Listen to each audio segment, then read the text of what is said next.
This one is about Gunnie Rose's sister Felicia, who is at the Gregory School, Gregory Rasputin School in San Diego.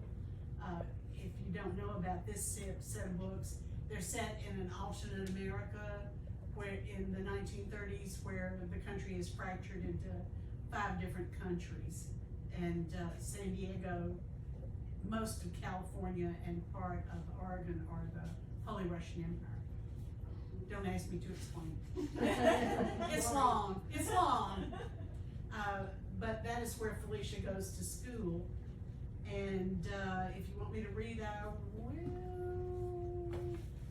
So, okay, we're getting a thumbs up. Okay, what shall I read? Things. Okay, I am, but not this time. I felt badness in the evening air, and it was looking for me, Felicia.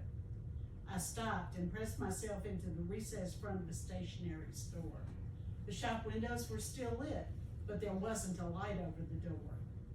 The niche felt safer than standing out on the street. It was a good place to ponder my choices. Break into a run, make a mad dash 2 blocks, turn left to reach the front gate. The only way into the school. My feet could stand that much, I figured. I'd have to wait while someone noticed me and let me in, for the gate was locked at night. Once through the gate, I was safe.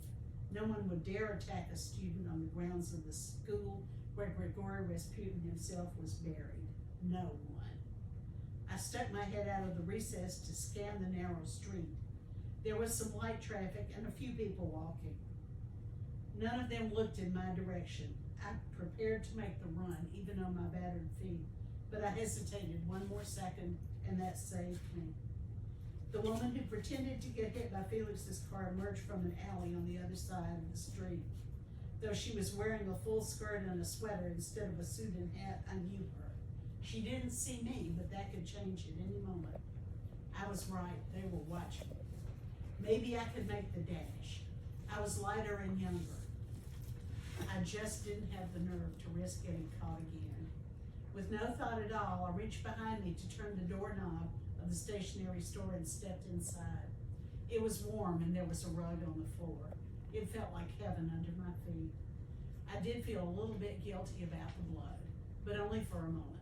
I looked around me. I was surrounded by shelves holding all kinds of paper.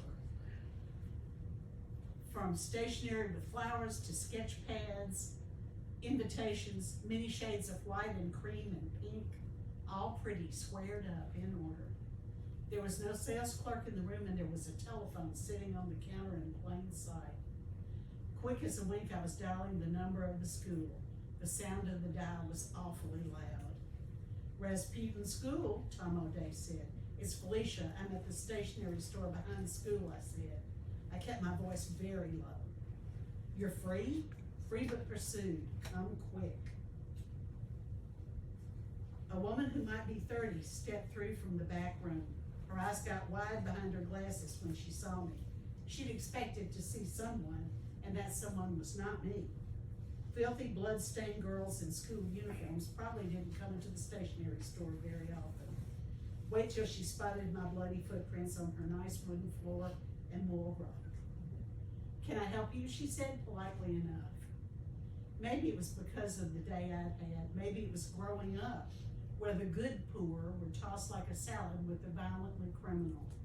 But I had one of my bad feelings about the way this woman was looking at me. If I'd been a dog, the hair on my back would be rising. I'm sorry. I hoped I sounded just as pleasant. I hope it's okay if I use your telephone, lady. Of course, the woman said, as long as it's not long distance. I wouldn't do that, I lied. Thanks, I really appreciate it. I was sure my dad would be home, she said, giving her what I hoped was a rueful look. My name's Felicia. You seem to have had a hard day, Felicia, she prompted me. Just to see what would happen, I leaned across the counter to lift the telephone receiver again, dialed again, got no answer again. I kept my eyes on her. The more I leaned over, the more I could smell her perfume. It was strong and supposed to be flowery, but I'd never smelled flowers like that. The woman smiled at me, leaning over the counter towards me in turn. Her teeth were big and white, snowy against the red lipstick. "I'm Gwen," she said, and decked me. So Felicia's obviously in a bad spot. Thank you.